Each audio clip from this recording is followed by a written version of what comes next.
The rumor just changed everything about how we thought this offseason was going to unfold. According to comments coming out of the pre-NFL Combine conference call with NFL Network draft insider Daniel Jeremiah, the Detroit Lions are doing significant work on free agent offensive tackles. Not light work, not background homework, a lot of work, and when you connect the dots, there is only one logical reason this would even be happening. If the Lions are seriously evaluating multiple offensive tackles in free agency, the expectation inside league circles may be that Taylor Decker could retire. That possibility alone shifts the entire structure of the offseason. If Decker retires, the Lions would save $11.6 million.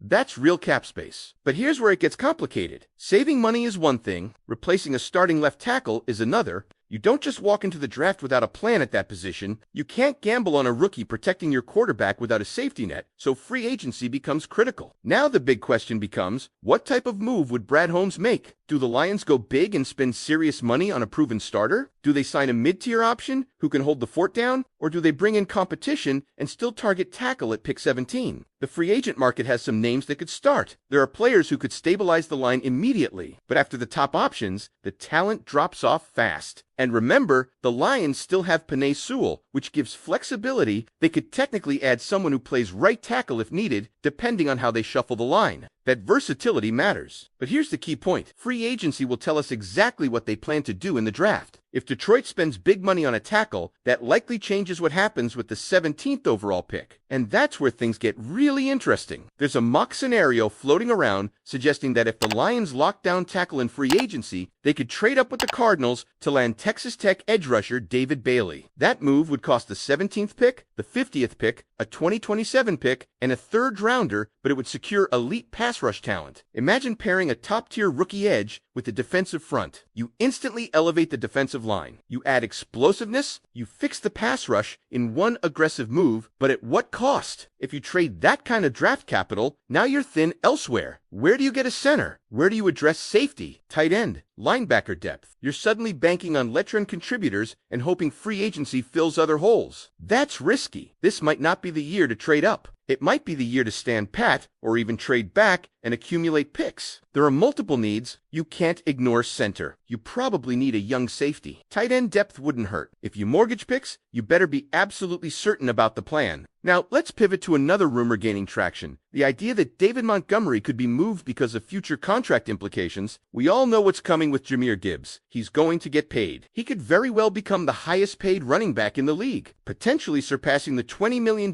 per year range set by Saquon Barkley in his recent extension. That's big money, no question. But does that automatically mean David Montgomery is gone? Not necessarily. Cutting Montgomery would save about $5 million, but then you have to replace him. If you sign a veteran back in free agency for $3 to $4 million, what are you really saving? $2 million? Is that worth losing the production and identity he brings? We've seen this type of cap maneuver before, swapping players to save money, and sometimes the production drop is real. The only scenario where moving Montgomery truly makes financial sense is if the Lions draft a running back on a rookie deal in the middle rounds. That's when you get real savings. That's when the math works. Otherwise, you're just shuffling money around. And here's the broader context. Las Vegas believes in this team. According to DraftKings, the Lions are projected at 10.5 wins next season. Second in the NFC behind the Rams, they have a fourth-place schedule that matters. That's favorable. The betting market sees stability here. They expect Detroit to be aggressive in free agency. They expect Brad Holmes to hit in the draft like he has before. This isn't a rebuilding offseason. This is a precision offseason. If Decker retires, the offensive line must be addressed immediately. If they spend big at tackle, the draft shifts toward defense. If they don't, tackle is in play at 17. If they trade up, they're betting everything on elite pass rush. If they stand pat, they're spreading resources across multiple needs. The next 17 days leading into free agency are going to tell us everything.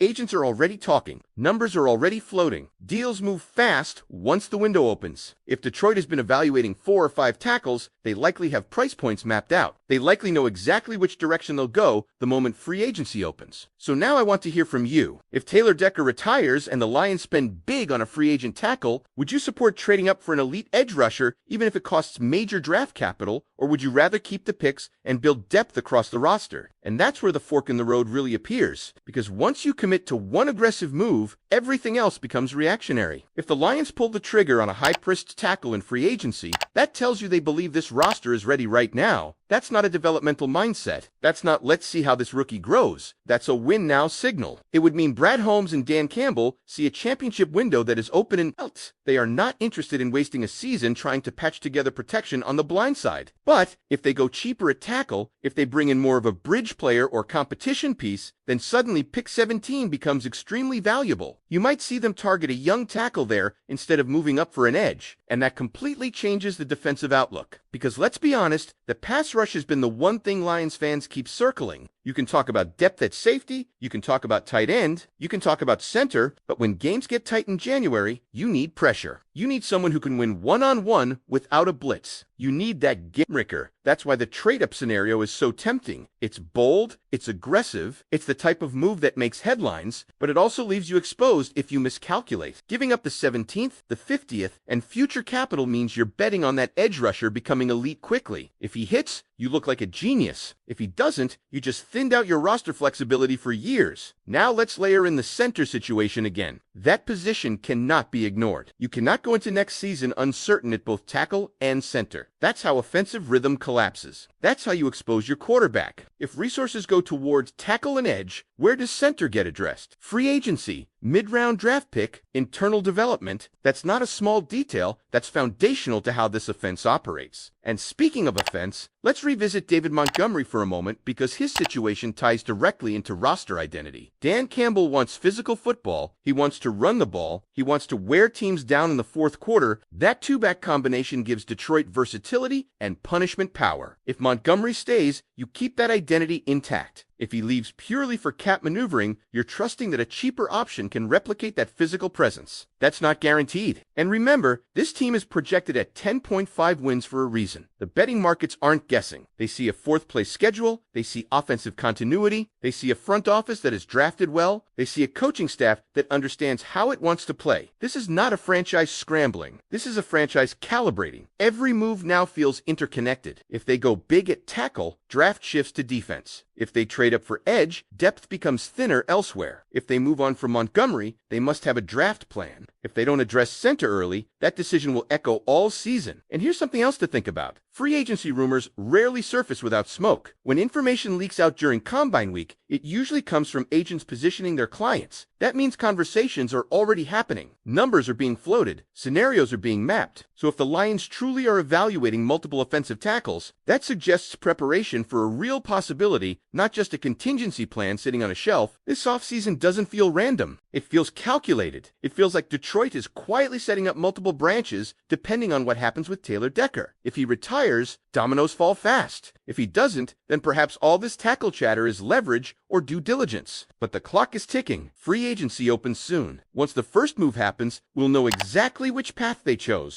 Aggressive and top-heavy, balanced and depth-focused, or somewhere in between. This team is close. Very close. And sometimes, the hardest part of being close is deciding how much risk you're willing to take to get over the top. Because here's the reality. Windows in the NFL do not stay open forever. You can feel when a team is building towards something sustainable, and Detroit is there. But sustainability and aggression have to be balanced carefully. If they overextend in one direction, it could cost them flexibility 2 years from now. But if they play it too safe, they might miss the opportunity to capitalize on a roster that is ready to compete at the highest level right now. Think about how this front office has operated under pressure before. When they believed in a player, they were not afraid to act. When they saw value, they trusted their board. That approach is why expectations are different now. Fans aren't hoping for competence, they're expecting calculated excellence. So let's walk through one more scenario. Let's say they sign a solid, but not elite, tackle in free agency. That gives them security, it gives them flexibility. Then at 17, instead of trading up, they stay put and take the best defensive player available, edge or otherwise. Now you still keep your second-round pick, you still address center or safety early on day 2, you maintain depth, you avoid mortgaging the future. That's a safer blueprint. Now flip it. Let's say they sign a premium tackle to a significant deal. That signals urgency. That signals belief that this team is one impact defender away. Then they package picks and move up.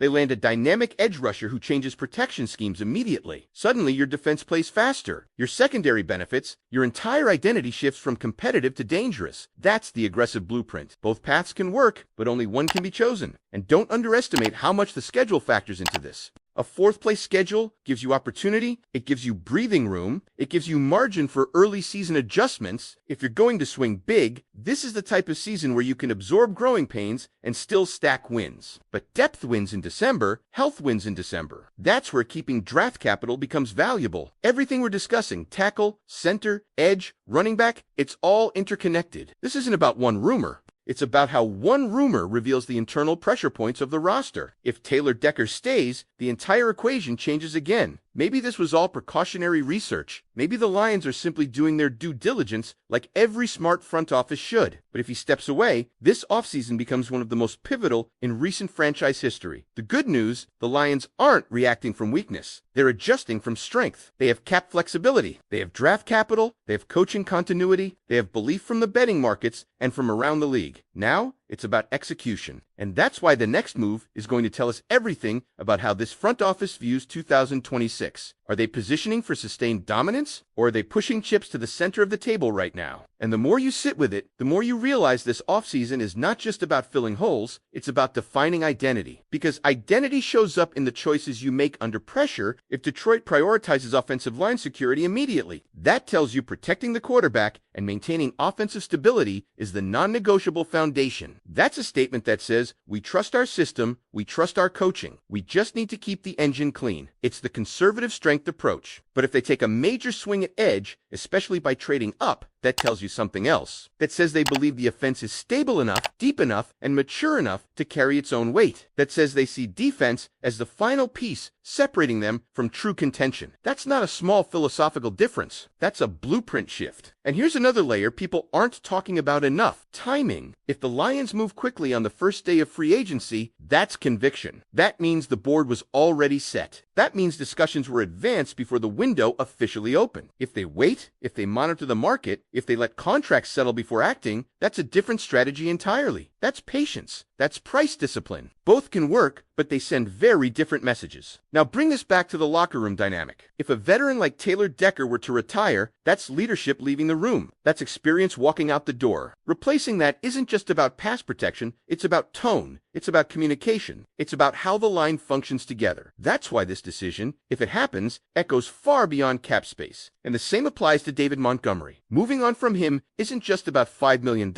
It's about physical identity. It's about fourth quarter punishment. It's about the mentality Dan Campbell wants to impose on defenses. If he stays, that message remains intact. If he goes, you better have a clear, defined replacement strategy, not just financially, but philosophically. This is why the front office earns its